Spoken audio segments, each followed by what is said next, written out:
Hello students, agree अब jet institute के digital platform पर आपका हार्दिक स्वागत करता हूं। मेरा नाम है रविंद्र कुमार और आप हमारे साथ देख रहे हैं एग्रीकल्चर का ये लेक्चर। ओके, तो यहाँ एग्रीकल्चर सुपरवाइज़र के जो विद्यार्थी हैं वो तैयारी कर रहे हैं 2021 की भर्ती के लिए। तो उनके लिए एक सुनहरा अवसर लेकर आई है सरकार और हम उसमें आपका सहयोग करने जा रहे हैं। तो हम इसी प्रकार आपको क्या कंटेंट प्रोवाइड करवाते रहेंगे। और यदि आप हमारे ऑफलाइन बेंच से जुड़ना चाहते हो तो वो हमारा ऑफलाइन बेंच अभी स्टार्ट है। तो आज अपने बात करने जा रहे हैं सामान्य कृषि विज्ञान के महत्वपूर्ण क्वेश्चनों पर। तो स्टूडेंट्स ध्यान रखें क्योंकि यहाँ से डायरेक्ट क्वेश्चन आते हैं, तो ध्यान रखें। आज का अपना क्या है, फर्स्ट क्वेश्चन। आज का क्या है, फर्स्ट क्वेश्चन है आपके सामने है, यानी कि राष्ट्रीय कृषि विपणन संस्थान कहाँ स्थित है, ये आपसे पूछा गया है। तो यहां देखें, राष्ट्रीय कृषि विपणन संस्थान यानी कि national institute of agricultural marketing. क्या पूछा गया है, national institute of agricultural marketing NIAM पूछा गया है। तो स्टूडेंट्स ये कहाँ स्थित है ये देखें आप, यानी कि ये इंस्टीट्यूट अपना स्थित है जयपुर में। कहाँ स्थित है, जयपुर में। इसका स्थापना वर्ष क्या है, 1988। वेरी इंपॉर्टेंट है, ध्यान रखें। अब तो स्टूडेंट्स यहाँ ध्यान देवें कि यहाँ नई दिल्ली में क्या स्थित है। तो ध्यान देवें, यहाँ पर अपने पास ICR है, Indian counselling of agriculture research, भारतीय कृषि अनुसंधान परिषद कहाँ स्थित है, नई दिल्ली में। तो इसका स्थापना वर्ष ध्यान रखना 1929। फिर यहाँ से पूछा जाता है, तो ध्यान रखें, एक national bureau of plant genetic resources. National bureau of plant genetic resources कहाँ स्थित है, नई दिल्ली है। तो आपको दो इंस्टीट्यूट यहाँ से याद करना है। यहाँ स्टूडेंट्स देखो, इंस्टीट्यूट है वो क्या है, हर एग्जाम में एक पूछा ही जाता है ज़्यादातर। तो यहाँ देखो स्टूडेंट्स, यहाँ फरीदाबाद में क्या स्थित है। फरीदाबाद कहाँ है, हरियाणा में है। तो यहाँ पर ध्यान रखें, central plant protection quarantine and storage. Central plant protection quarantine and storage स्थित है। कहाँ स्थित है, फरीदाबाद हरियाणा में। फिर यहाँ स्टूडेंट्स क्या स्थित है, गाजियाबाद में। गाजियाबाद में वेरी इंपॉर्टेंट इंस्टीट्यूट है, national institute of organic farming, यानी कि राष्ट्रीय जैविक खेती संस्थान। कहाँ स्थित है, गाजियाबाद। और गाजियाबाद कहाँ है, यूपी, उत्तर प्रदेश। तो उम्मीद करता हूँ कि आपको यहाँ से समझ में आया होगा। तो ये इंस्टीट्यूट याद करें। तो इसका राइट आंसर क्या है, जयपुर। फिर अपने पास नेक्स्ट क्वेश्चन देखो स्टूडेंट्स। नेक्स्ट क्वेश्चन आपके सामने उपस्थित क्या है, यानी कि सोयाबीन में राइजोबियम की कौन सी प्रजाति काम में लेते हैं। वेरी इंपॉर्टेंट क्वेश्चन है। यहां देखो स्टूडेंट, सोयाबीन में कौन सी लेते हैं, सोयाबीन में लेते हैं अपने पास जेपोनिकम।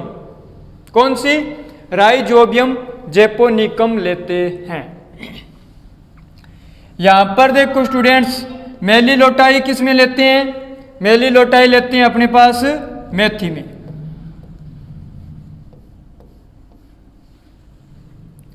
और ट्राइफोलाई किस में लेते हैं, ट्राइफोलाई लेते हैं अपने पास बरसीम में। ट्राइफोलियम अलेक्जेंड्रिनम नाम होता है इसका।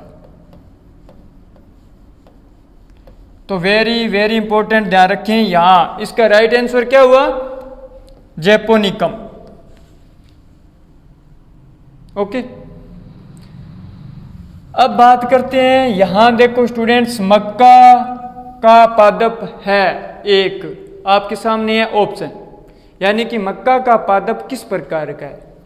यहां कई बार कई बार स्टूडेंट कंफ्यूज हो जाते हैं।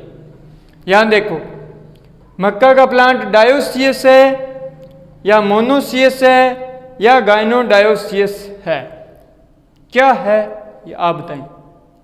चलो स्टूडेंट्स, यहां देखो, मक्का का पादप अपने को पता है कि द्विलिंगी होता है। द्विलिंगी का अर्थ क्या है कि एक ही प्लांट पर नर और मादा का भाग उपस्थित होना, ठीक है ना, दोनों पार्ट उपस्थित होना, उनको क्या कहेंगे, द्विलिंगी कहेंगे। परंतु स्टूडेंट्स यहां ध्यान दें, द्विलिंगी यहां डायोसियस नहीं है। डायोसियस का अर्थ क्या है, एक लिंगाश्री।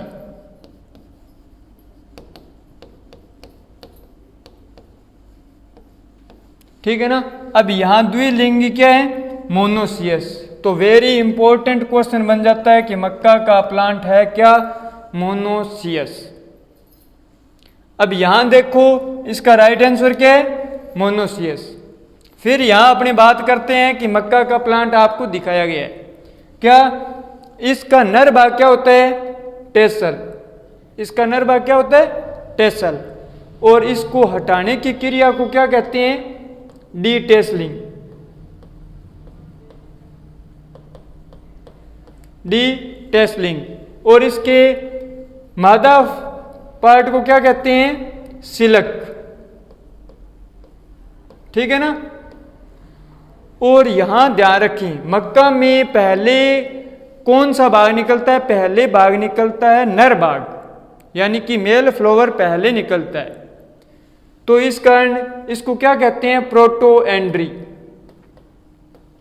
प्रोटोएंड्री कहते हैं। और वे प्लांट जिनमें मादा भाग पहले परिपक्व होता है उसको क्या कहते हैं, प्रोटोगायनी। ठीक है ना। तो अब आपको यहां ध्यान रखना होगा कि मक्का में ये दोनों अलग अलग टाइम पर निकलते हैं, यानी कि मेल फ्लावर पहले फिर मादा। तो यहां देखो, मक्का का प्लांट क्या होगा, क्रॉस पॉलिनेटेड, यानी कि पर परागित फसल है। पर परागित फसल है, ये सेल्फ पॉलिनेटेड नहीं है, ध्यान रखें। ओके।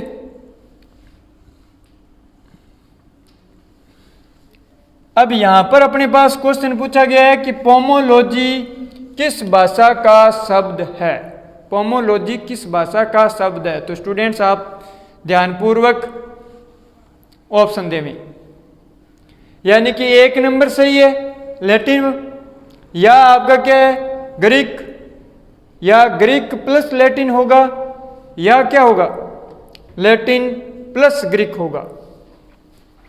अब स्टूडेंट्स यहां आपको मैं कन्फर्म कर देता हूं, ये आपने क्या सोचा है वो आप सोच लीजिए, फिर आपका चेक करना कि आपने सोचा वो सही है या गलत है। चलो, यहां पोमो शब्द है वो किसका है, पोनम से लिया गया है। पोनम का अर्थ यहां पर क्या है, फ्रूट, यानी कि फल। लॉजी का अर्थ क्या होता है, लॉजी का अर्थ होता है टू स्टडी,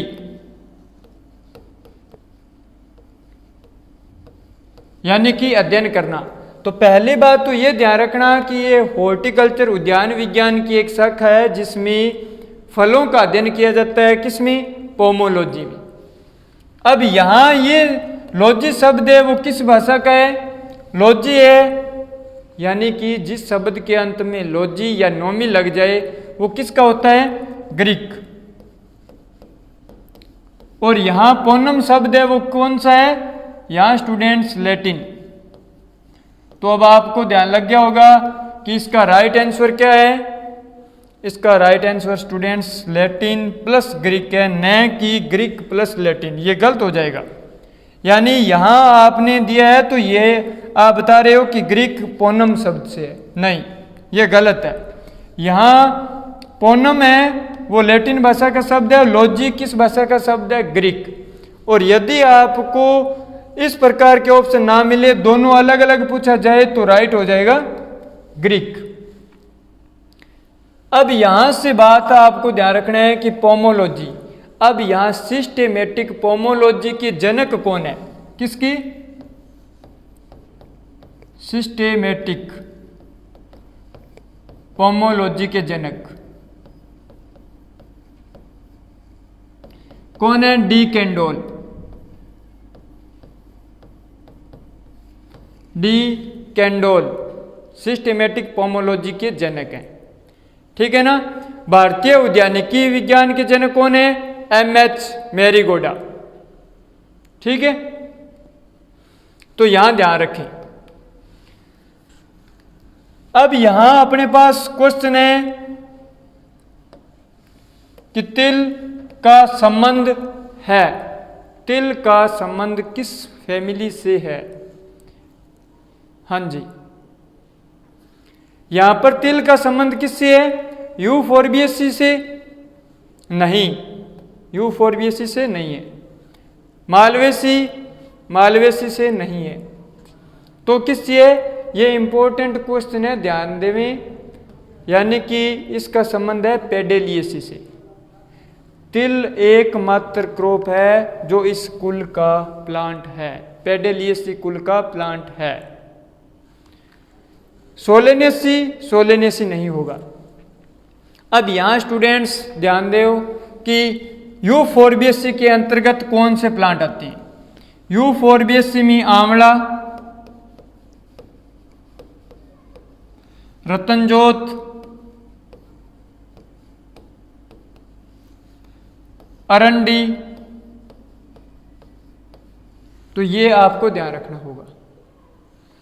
मालवेसी में कौन कौन से आते हैं? मालवेसी में कपास, भिंडी, फिर यहां पर सोलेनेसी में टमाटर, मिर्च, आलू, तंबाकू।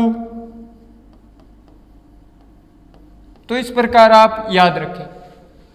पेडेलिएसी में एकमात्र क्रॉप है जो कौन सी है? तिल।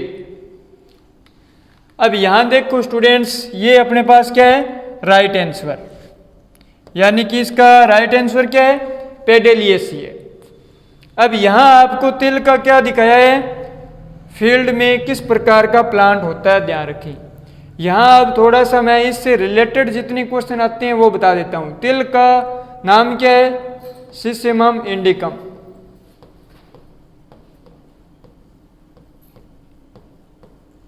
उत्पत्ति स्थान पूछा जाता है अफ्रीका। अब इसका वेरी इंपॉर्टेंट कि इसका फल प्रकार किस प्रकार का है? कैप्सूल। किस प्रकार का है? कैप्सूल।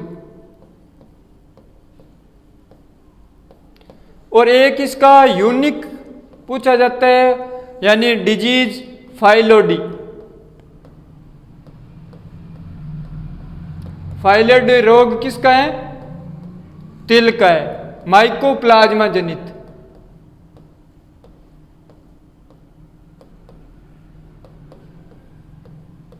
तो यहां इतनी जानकारी आप इससे ध्यान रखें।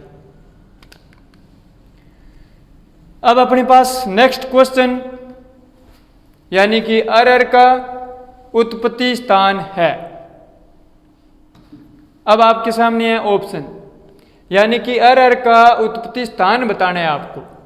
अरहर का उत्पत्ति स्थान कौन सा है? Origin palace. अरहर का स्टूडेंट्स उत्पत्ति स्थान है अफ्रीका। अफ्रीका किन किन का है? तिल, चंवड़ा, अरहर का हो गया। तो इस प्रकार आप याद करें। अब यहां पर अपने पास सर, अब ब्राजील किसका है? तो ब्राजील ध्यान दें, ब्राजील वेरी इंपॉर्टेंट किसका है? मूंगफली।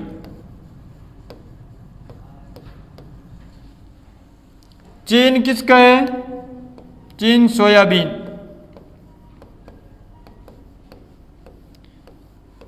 और भारत किसका है? भारत अपने पास मूंग, मोठ, आंवला, फालसा, तो इन सब का क्या है, यहां ध्यान रखें। अब अरर के इंपॉर्टेंट क्वेश्चन क्या हो सकते हैं, यहां देखें। अरर का उत्पत्ति स्थान क्या हुआ? अफ्रीका।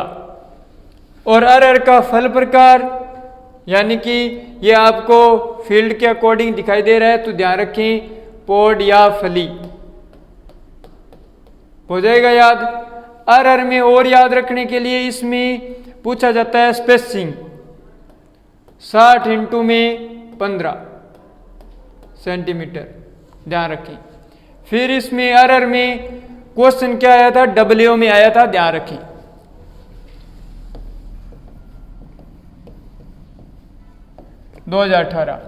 यानी कि पूछा गया था कि इसमें एक तुर पॉड फ्लाई लगती है, तुर पॉड फ्लाई, यानी कि यूं कहें अरर को क्या कहते हैं?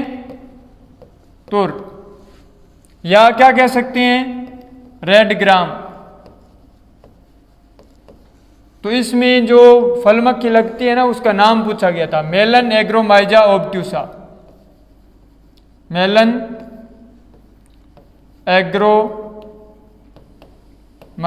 ओब्ट्यूसा। एग्रोमाइजिडी डिप्टेरा कुल गण की है। एग्रोमाइजिडी क्या होता है? कुल, डिप्टेरा गण, तो ध्यान रखें। अब यहां पर अपने पास नेक्स्ट क्वेश्चन बहुत ही शानदार क्वेश्चन है, यानी कि धान, गेहूं, मूंग, फसल चक्कर सघनता, क्रॉप रोटेशन इंटेंसिटी पूछा गया है, यानी कि क्रॉप रोटेशन इंटेंसिटी। अब ये होती क्या है? बस सिंपल काम है, ध्यान रखें, यानी कि नंबर ऑफ क्रॉप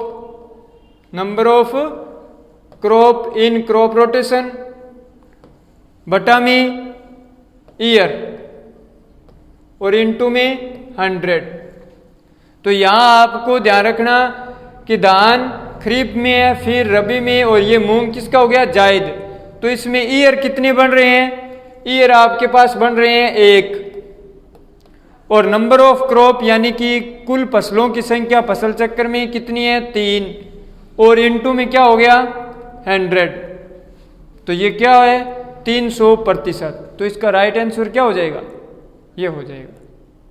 तो इस प्रकार के कई क्वेश्चन आते हैं, ध्यान रखें।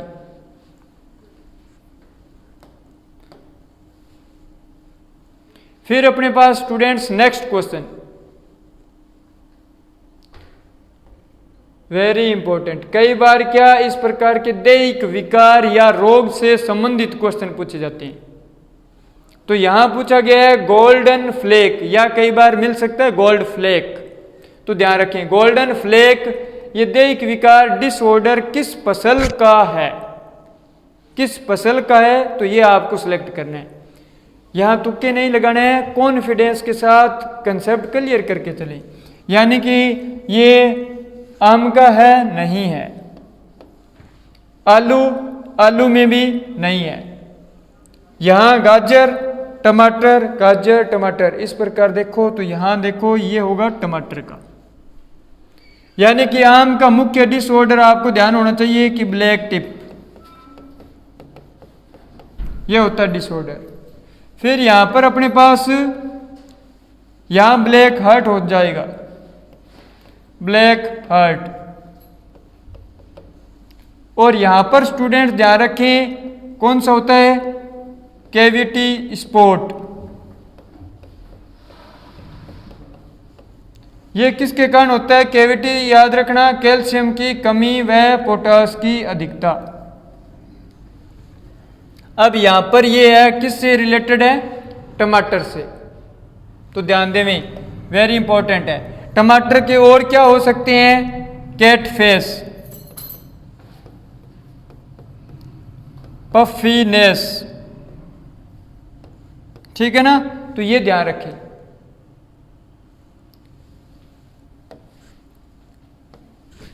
तो इसका राइट आंसर क्या हुआ है? टमाटर। अब यहां पर अपने पास ये क्वेश्चन मिला है शानदार, पॉपिंग का संबंध किस क्रॉप से है। तो ये आपको बताना होगा पॉपिंग का संबंध, यानी कि पॉपिंग क्रिया है या जो भी है तो वो रिलेट किस क्रॉप से है, आलू से या शुगर केन यानी गन्ना से या मूंगफली या अपने पास ऑप्शन है टमाटर। तो यहां स्टूडेंट्स ध्यान रखें पॉपिंग का संबंध किससे है, पॉपिंग का संबंध है मूंगफली से। पॉपिंग का संबंध किससे है, मूंगफली से है। यानी कि आपने पढ़ा होगा कि पैगिंग, पैगिंग में यानी पैग का अर्थ होता है सुइयां, सुइयां बनना, पैग बनना। और ये कब बनती है ये ध्यान रखना, 55 डे आफ्टर सोविंग। तो पैगिंग के समय इंटर कल्चर ऑपरेशन नहीं करना चाहिए। अब यहां ध्यान रखो पॉपिंग का अर्थ क्या है, पॉपिंग में होता है यानी कि देखो इसका राइट आंसर क्या है, मूंगफली। यानी कई बार आपने देखा होगा कि मूंगफली में प्रॉपर रूप से ग्रेन है या दाना है जो डेवलपमेंट नहीं हो पाता है, तो इस चीज को क्या कहते हैं, पॉपिंग कहते हैं। ये किसके कारण होती है ये ध्यान रखें, ये होती है कैल्शियम की कमी के कारण, कैल्शियम की कमी के कारण। अब यदि ये कैल्शियम की कमी है तो अपने को कौन सा एलिमेंट देना चाहिए, ध्यान रखें स्टूडेंट्स, अपने को देना होगा कैल्शियम की कमी है तो कैल्शियम सल्फेट, यानी कि जिसको क्या कहेंगे जिप्सम। तो आपसे पूछा जा सकता है कि जिप्सम दिया जाता है कितना, 250 kg प्रति हेक्टेयर, बुआई से क्या पूर्व दिया जाता है। अब क्यों दिया जाता है ये ध्यान रखें, यानी इसमें क्या जिप्सम का सूत्र क्या है, जिप्सम का फॉर्मूला CaSO4 2H2O। तो ये फसल को क्या प्रोवाइड करवाएगी, एक तो कैल्शियम और एक क्या सल्फर। अब यहां देखो स्टूडेंट्स ध्यान रखें, कई बार डायरेक्ट पूछा जाता है कि जिप्सम में कैल्शियम प्रतिशत पाया जाता है, कितना पाया जाता है, 29.2, ठीक है ना। और यहां पर अपने पास सल्फर, सल्फर अपने पास 18.6 से 22 तक। तो ये ध्यान रखें, यानी कि कैल्शियम का प्रमुख स्रोत है 29.2 क्या जिप्सम, तो ध्यान रखें। अब यहां पर अपने पास क्वेश्चन क्या है, पूसा मोती एक प्रसिद्ध किस्म है या फेमस किस्म है। तो यहां ये किसकी है स्टूडेंट्स, अब यहां ध्यान देवें, ये पत्ता गोभी नहीं है, यहां गवार नहीं है, यहां चमड़ा नहीं है, यहां पूसा मोती स्टूडेंट्स ध्यान रखें बाजरा की प्रसिद्ध किस्म है। कहां से निकाली गई है, IARI नई दिल्ली से निकाली गई है, ध्यान रखना। यानी अब यहां कंफ्यूज डायरेक्ट दिया जाता है, आप पत्ता गोभी कर सकते हो। पत्ता गोभी कब होता है, पूसा मोती नहीं होती है, पूसा मुक्ता होती है, यहां गलती कर देते हो। पूसा मुक्ता एक प्रसिद्ध किस्म है पत्ता गोभी यानी कि कैबेज, ठीक है ना। अब यहां पर देखो स्टूडेंट्स, चमड़ा की क्या है, पूसा कोमल हो जाएगी, चमड़ा की क्या है, पूसा कोमल। पूसा कोमल एक प्रसिद्ध किस्म है किसकी, चमड़ा की। यहां पर अब देखो गवार और यहां बाजरा, बाजरा की, तो ये राइट हो गया, ध्यान रखें। तो यहां पर आज के लिए अपने पास इतने ही क्वेश्चन हैं, यानी कि इसी प्रकार आप हमारे साथ बने रहें। और स्टूडेंट्स मैं आपको जानकारी दे देता हूं कि आप प्ले स्टोर से एग्री हब RSNR आप डाउनलोड करें ऐप, ठीक है ना। ऐप डाउनलोड करें, ऐप में आपको इस प्रकार का लोगो दिखाई देगा, उस पर हमारा जो भी कंटेंट है वो आपको प्रोवाइड करवाया जाएगा, ठीक है। और यदि आप ऑफलाइन बेंच लगाना चाहते हो तो हमारा संस्थान का एक बार जरूर विजिट करें और इन दिए गए नंबर पर आप किसी भी प्रकार की जानकारी ले सकते हो। Thank you.